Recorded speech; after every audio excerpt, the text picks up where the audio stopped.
మొన్ననే అసెంబ్లీ సందర్భంగా ముఖ్యమంత్రి గారు కానీ లేదా ఉప ముఖ్యమంత్రి గారిని కానీ లేదా భారీ పరిశ్రమల శాఖ మంత్రి టీజీ భరత్ గారు కానీ వీళ్ళందరినీ కలిసినప్పుడు వాళ్ళు చెప్పింది ఏంటంటే ఆదోనిలో మంచి ల్యాండ్ చూపించండి, తప్పనిసరిగా మాకు వస్తున్నటువంటి పరిశ్రమలని ఇక్కడ డైవర్ట్ చేసే అవకాశం కూడా ఉంది, ఆ రకంగా కూడా మా ప్రయత్నం మేము చేస్తాం, మీకు సాయం చేస్తాము అని చెప్పారు. దాన్ని దృష్టిలో పెట్టుకొని ఈరోజు నేను ఆదోనిలో ఉన్నటువంటి రెవెన్యూ విఆర్ఓలు, విలేజ్ రెవెన్యూ ఆఫీసర్లు, అలాగే సర్వేయర్లకు సంబంధించినటువంటి ఒక సమావేశాన్ని ప్రాథమికంగా ఈరోజు కూర్చున్నాం. మేమంతా కూడా ఈరోజు సెలవు దినమైనప్పటికీ కూడా పాపం వీళ్ళందరూ వచ్చారు, వీళ్ళందరికీ కూడా ప్రత్యేకంగా ధన్యవాదాలు చెప్పాలి.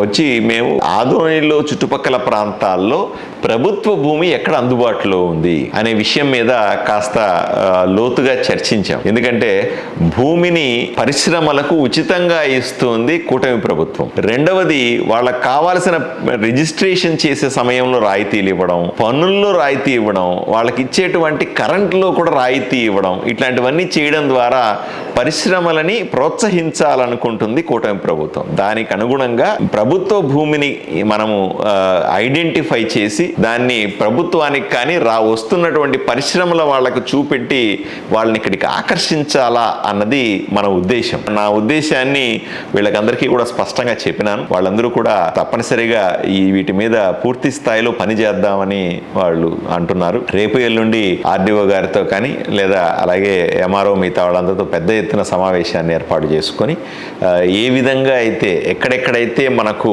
ప్రభుత్వ భూమి అందుబాటులో, ఉదాహరణకి 5 ఎకరాల భూమి దొరికింది అనుకోండి, ఎక్కడన్నా 5 ఎకరాల తగ్గటువంటి పరిశ్రమ కావాలని మనం పోయి ప్రభుత్వాన్ని రిక్వెస్ట్ చేయొచ్చు. 15 ఎకరాలు దొరికింది అనుకోండి, 15 ఎకరాలకు తగ్గట్టుగా భూమి మా దగ్గర ఉందండి, మా దగ్గర పరిశ్రమలు పంపించండి అని మనం రిక్వెస్ట్ చేయొచ్చు. 100 ఎకరాలు ఉంటే ఒక రకంగా, 500 ఎకరాలు ఉంటే ఒక రకమైన పరిశ్రమలు ఇక్కడికి వచ్చే అవకాశం ఉంది. ఎందుకంటే పెట్టుబడి పెట్టే వాళ్ళు ఇప్పుడు భూమి కొనడానికి భయపడతా ఉన్నారు. భూమిని ఉచితంగానే ఇవ్వాల్సి వస్తుంది. మనం దాన్ని ప్రొక్యూర్ చేసి ఎటువంటి ఇబ్బంది లేకుండా ఇవ్వాల్సిన పరిస్థితి కూడా ఉంటుంది. కాబట్టి దీని మీద పూర్తి స్థాయి కసరత్తు చేస్తాం. చాలా చోట్ల కబ్జాల పేరుతో, పట్టాలిచ్చినామనే పేరుతో రకరకాలుగా ఆక్రమణలో ఉన్న భూములు కూడా చాలా ఉన్నాయి. వీటిలన్నింటినీ కూడా మనం వెలికి తీసి పద్ధతిగా ఎవరికి ఇబ్బంది లేని విధంగా ప్రభుత్వానికి చూపెట్టి, ప్రభుత్వం దగ్గర నుంచి వచ్చేటువంటి ఫ్యాక్టరీలు అయినా సరే, ప్రభుత్వం దగ్గర నుంచి వచ్చేటువంటి రాబోయే రోజులు ఎటువంటి అభివృద్ధి అయినా సరే అక్కడ జరుపుకునే విధంగా మనం ప్రయత్నం చేస్తాం.